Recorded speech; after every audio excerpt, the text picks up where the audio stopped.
Hi guys, so today I thought I'd share with you a little bit of tips where I'm actually quilting or making two quilts at a time. I'm actually making one quilt that requires to do a flying geese, and I'm going to make another quilt that is made out of the leftover that I have from making the flying geese. So this is how I work so that I can actually work out two quilts at a time. So I'm going to be making flying geese out of this fabric, and then I'm going to show you how I actually piece together another quilt, which is going to be a half square triangle quilt. So let's go through the process. So for this flying geese, I need to press diagonally,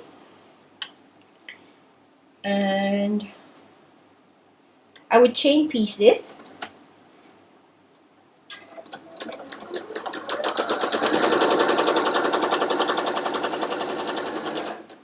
Now continue to do all of that for the first row.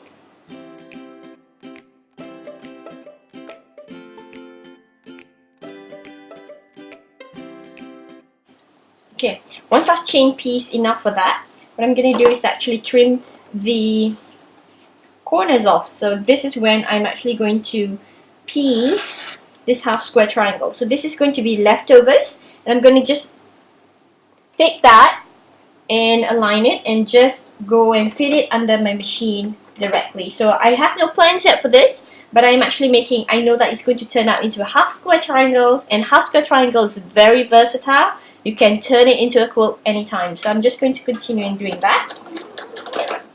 So basically this half square triangle is not a part of the quilt that I'm making. It's just scraps. So instead of throwing it away, I've already made it into a half square triangle, and then I'll continue and work on the quilts that I'm making. So for this one, I'm making the flying geese. So I'm going to continue doing that and chain piecing it as I go through. So, right there.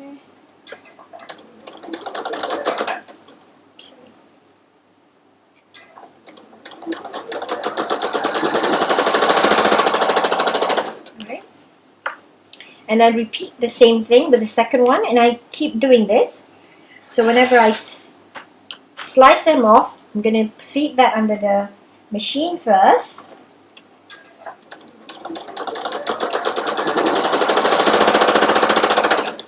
And then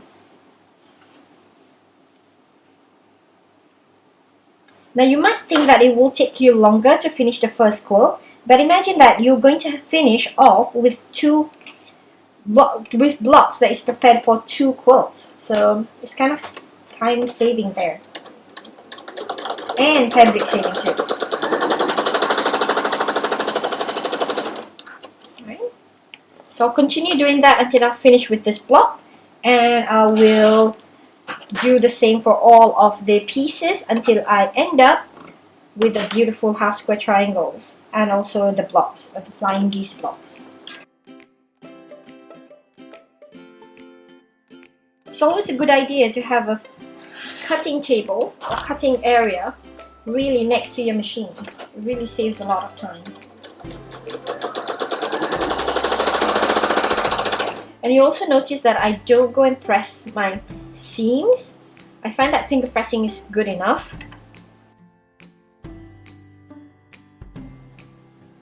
So once you get to that end, once you get to that first half square triangle, so you can see it's a half square triangles, you may want to trim off the edges. I love trimming half square triangles, but for the time being I'm not going to waste time doing that. So what I'm doing is just pile it up on this side. So all of this is going to be a half square triangle quilt, and I've already made a lot. Look at that, all of that just coming off from another quilt that I'm making. So this is going to be a really good way for you to save the scraps, make use of it right away. And also, you know, these half square triangles are really hard to keep, just as that. So if you sew them together right away, you get two quilts ready in no time.